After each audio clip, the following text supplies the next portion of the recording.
শ্রীমদ্ ভক্তি বেদান্ত পর্যটক গোস্বামী গুরু মহারাজের অভয় শ্রী চরণ কমলে ষষ্ঠাঙ্গ দণ্ডবত যাপন পূর্ব তাহার কৃপা আশীর্বাদ প্রার্থনা করি তিনি কৃপা করুন নিত্যকাল যেন তাহার মহিমা শ্রী শ্রী বৈষ্ণব মহিমা শ্রী শ্রী ভাগবত মহিমা কীর্তন করে এই মনুষ্য জীবনকে সফল করে দিন। জয় গুরুদেব। তৎপশ্চাৎ শ্রী শ্রী গৌরী বেদান্ত সমিতি প্রাক্তন আচার্য নিত্যলীলা বিষ্ণুপাদ অষ্টোত্তর শত শ্রী শ্রীমদ্ ভক্তি বেদান্ত বামন গোস্বামী মহারাজের শ্রী চরণ কমলে দণ্ডবত যাপন তাহার কৃপা প্রার্থনা করি। তদনন্ত শ্রী শ্রী গৌরী বেদান্ত সমিতির প্রতিষ্ঠাতা নিয়ামক জগৎগুরু নিত্যলীলা বিষ্ণুপাদ শ্রীমদ্ ভক্তি প্রজ্ঞান কেশব ঠাকুরের শ্রী চরণ কমলে দণ্ডবত যাপন তাহার কৃপা প্রার্থনা করি। তৎপশ্চাৎ সপার্ষদ শ্রীলা ভক্তি সিদ্ধান্ত সরস্বতী ঠাকুরের শ্রী চরণ কমলে দণ্ডবত যাপন তাহার কৃপা প্রার্থনা করি। তৎপশ্চাৎ পরম পূজনীয় সরস্বতী দণ্ডী পাদগণ আজকের সভার যে সভাপতি যিনি পরম পূজ্যপাদ ত্রিদণ্ডী স্বামী শ্রীমৎ ভক্তি নিবাস পর্বত গোস্বামী মহারাজ এবং সহ সভাপতি পরম পূজ্যপাদ ত্রিদণ্ডী স্বামী শ্রীমৎ ভক্তি অরণ্য ভক্তিচন্দন অরণ্য গোস্বামী মহারাজ মোদীয় শিক্ষা গুরুদেব কাকাগুরু ভক্তি বেদান্ত সাধু মহারাজ এবং পরম পূজ্যপাদ ভক্তি বেদান্ত ভক্তিসার মহারাজ পরম পূজ্যপাদ শ্রীমৎ ভক্তি বেদান্ত সরস্বতী মহারাজ এবং সমস্ত হরিকথা পিপাসু ভক্তবৃন্দ ভক্তিমতী মাতৃবৃন্দ সকলের চরণে যথাযথ দণ্ডবত যাপন করব তাহাদের কৃপা আশীর্বাদ প্রার্থনা। হরে কৃষ্ণ। জয় জয়।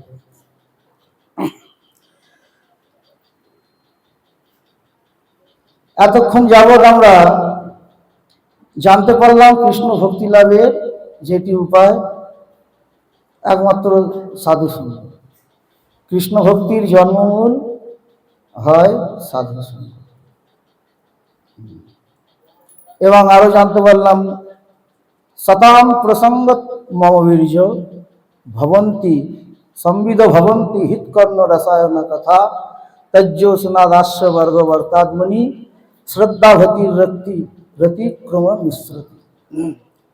একমাত্র সাধু সঙ্গের দ্বারাই এই কৃষ্ণ ভক্তিটি লাভ হয়ে থাকে এবং আমরা কীর্তনের মাধ্যমেও দেখতে পাই শ্রীলা সচ্চিদানন্দ ভক্তিবিনোদ ঠাকুর তিনি তাহার একটি কীর্তনের মধ্যে এই বিষয়টি সুন্দরভাবে তিনি তুলে ধরেছেন।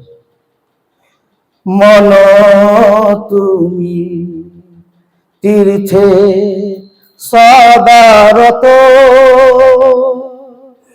মন তুমি তীর্থে সদারত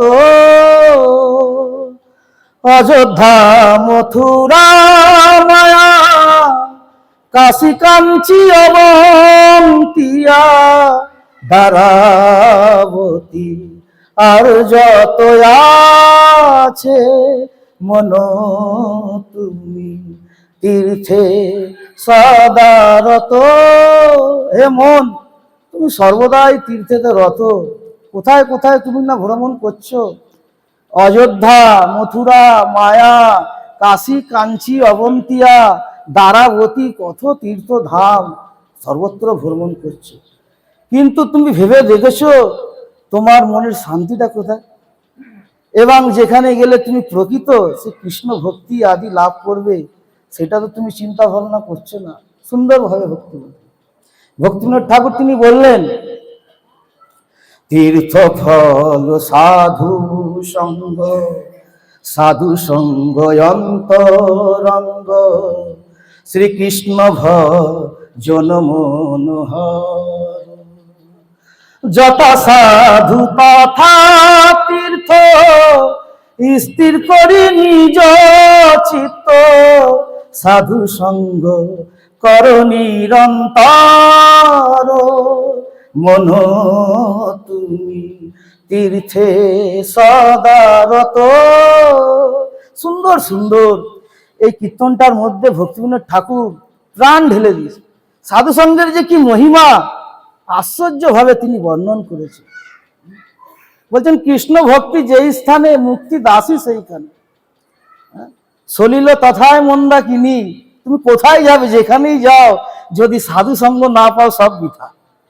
তাহলে অযোধ্যাকেও বললেন, সেখানে যদি সাধু না থাকে সেই অযোধ্যা ভ্রমণটাও বৃথা। মথুরা, মায়া, হরিদ্বার আদি এসব সব তো ভগবত তীর্থ, এখানে গিয়ে যদি আমরা সাধু সঙ্গ না পাই ওই সেখানে যাওয়াটাই নামমাত্র। তাই সময় অতি সংক্ষেপ, আমাদের গুরু মহারাজের একটি ছোট বিষয় আমি এখানে উত্থান করতে চাই। এই কিছুদিন পূর্বেই, প্রায় 6-7 মাস পূর্বেই আমরা এই আসামে গুরু মহারাজের বিগ্রহ প্রতিষ্ঠা হবে, আমরা গিয়েছিলাম আসাম ক্ষেত্রতে। একজন মায়ের বাড়িতে গিয়েছিলাম, তিনি কিন্তু অদীক্ষিত এবং খুব শ্রদ্ধালু, ভক্তিমতী। তাহার বিয়েতে যখন গেলাম আর বলতে থাকলাম যে আমরা এসেছি তার কারণ কি, আর তিনি খুব সুন্দর শুনছেন। আর যখন আমরা বললাম আমাদের গুরু মহারাজের নামটি, নিত্যলীলাং বিষ্ণুপাদ শ্রীমৎ ভক্তি বেদান্ত পর্যটক গোস্বামী মহারাজ, যখন বললাম তিনি চমকে উঠলেন, বলে কার কথা বলছেন? আমি বললাম কেন, আমাদের তিনি গুরু মহারাজ। সঙ্গে সঙ্গে মোবাইলটা আনলেন আর এনে দেখালেন, সত্য আমার গুরু মহারাজ বসে রয়েছে আর তার চরণেতে তার ফ্যামিলি পুরো ঘিরে বসে রয়েছে সুন্দরভাবে। বলছে এটাই আপনাদের গুরু মহারাজ? আমি বললাম হ্যাঁ, এমনি আমাদের গুরুদেব। বলতেই তার চোখ দিয়ে জল পড়তে আরম্ভ করলো, আশ্চর্য। আমি বললাম আপনি কাঁদছেন? বলে বাবা, আমাকে এই নিষ্কিঞ্চন মহারাজ, যিনি মালদাগুড়ির মঠের ইনচার্জ, এক সময় আমি আমার ফ্যামিলি প্রথমে গিয়েছিলাম কাশী, তারপর যেখানে যেখানে শিবধাম আর কি সমস্ত ঘুরে ঘাড়ে এসে তারকেশ্বরেও এলাম, তারকেশ্বরে বাবার মাথায় জল ঢেলে আর বাড়ি ফিরে আসলাম শিলিগুড়িতে। আর বাড়ি যাব সেই সময় নিষ্কিঞ্চন মহারাজের সাথে পথে দেখা, তিনি বললেন মা তুমি তো অনেক ঘুরে ঘাড়ে এলে, চলেন আমাদের বেদান্ত সমিতির একজন আচার্য এসেছেন, একটু দর্শন করবেন চলেন। তাকে সেই মাকে নিয়ে আসলেন, তার ফ্যামিলিও ছিল তার সাথে, নিয়ে আসলেন। আর গুরু মহারাজকে দর্শন করা মাত্রই বলছেন, সেই মা বলছেন, আমাদের বলছিলেন আপনার গুরুদেবকে দর্শন করা মাত্রই আমি এত ধাম ঘুরে এলাম, আমার মনে সেই শান্তি আমি কোথাও পাইনি, খালি ঘুরেইছি মাত্র। আর ভক্তি বিষয় কি সেটা আমি জানতামও না, কাকে ভক্তি বলে, কিন্তু আপনার গুরু মহারাজকে যখন দর্শন করলাম আমার মনে পরম শান্তি লাভ করলাম, এবং সাক্ষাৎ যে ভক্তি এতদিন শুনেছি সেই ভক্তিও আমি লাভ করলাম। এই হচ্ছে সাধু সঙ্গের ফল, সাধুর দর্শনের ফল। আশ্চর্য মহিমা বললেন। এর জন্য বলছেন যথা সাধু তথা তীর্থ, স্থির করি নিজ চিত্ত, সাধু সঙ্গ কর নিরন্তর। যেহেতু সমস্ত ধামকে এখানে পরাস্ত করলেন শ্রীলা সচ্চিদানন্দ ভক্তিবিনোদ ঠাকুর, সব ধামে ভ্রমণ করে কি হবে যদি সেখানে তুমি সাধু সঙ্গই না করো। এর জন্য যেখানেই আপনি যান আমাদের মূল হচ্ছে সাধু সঙ্গ করা। হ্যাঁ, সেখানে শ্রীমদ্ ভাগবতও একটি শ্লোকে বলেছেন, দেবতাদের সেখানে পরাস্ত করছে, দেবতাদের দর্শনে তুচ্ছ।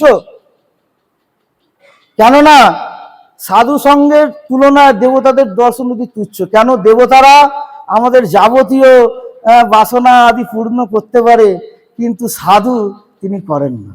সাধু ভেবে চিনতে বুঝে সুঝে তার মঙ্গলের রাস্তাটাই নির্ণয় করে। দেবতারা আপনাকে প্রসন্ন করবার জন্য অনেক এই ভোগের যাবতীয় বস্তু প্রদান করে দেয়, কিন্তু সাধু সেটা করে না। সাধু কি করেন? আপনাকে কৃষ্ণ ভক্তি, কৃষ্ণ প্রেম, কৃষ্ণ প্রাপ্তির উপায় আদি, যেটা প্রকৃত মঙ্গল, প্রকৃত লাভ, সেই পথটি আমাদের দেখিয়ে দেয়। এর জন্য শ্রীমদ্ ভাগবতে বলছেন যে সাধু সঙ্গের তুলায়াম লবে না আপি না স্বর্গং না পুনর্ভবম, ভগবত ভক্ত সঙ্গেন মর্তনম কৃমুতাশিস। ভগবত ভক্তের সমতুল্য স্বর্গ, দেবতার সঙ্গ আদি আদি যাহা কিছু বলেন সাধু সঙ্গ তুলনায় কোনো কিছুই নয়। এর জন্য অহম হি পরম লাভ নির্ণম সাধু সমাগমঃ। এই জগতে আমাদের শ্রেষ্ঠ লাভ হচ্ছে একমাত্র সাধু সঙ্গ। কেউ মনে করবেন আমি বহু ধন লাভ করেছি, বিষয়বস্তু আদি, এটা জীবের পরম লাভ নয়। পরম লাভ হচ্ছে সাধু সমাগম।